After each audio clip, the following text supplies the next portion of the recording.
नमस्कार. दत्त जयंतीला आवर्जून नैवेद्यात केली जाणारी घेवड्याची भाजी कांदा लसूण विरहित कशी करायची आज बघूया.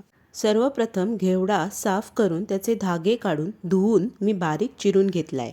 त्यानंतर पॅनमध्ये तेल घेऊन आपल्याला त्यामध्ये मोहरी, जिरं, हिंग आणि हळद एवढंच पहिले टाकून घ्यायचं आहे.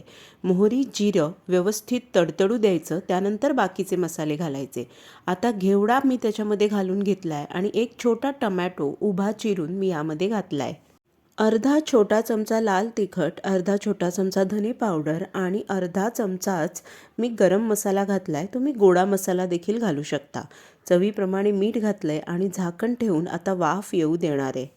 5-1 मिनिटानंतर एक दणदणीत वाफ आल्यानंतर थोडंसं पाणी आणि 1 चमचा गूळ यामध्ये मी घातलं आहे. पुन्हा झाकण ठेवून आपण हे शिजवून घेणार आहोत. आता यामध्ये 2 चमचे भाजलेलं दाण्याचं कूट, 2 चमचे ओला नारळ आणि कोथिंबीर घातली आहे. थोडंसं पाणी घातलं आहे. एकदा वाफ काढून घ्यायची. नैवेद्याची घेवड्याची भाजी दत्त जयंतीसाठी तयार आहे. दत्त महाराजांना तर खूप आवडते. तुम्हीही करून बघा. आवडली तर लाईक, शेअर, सबस्क्राईब मात्र करा.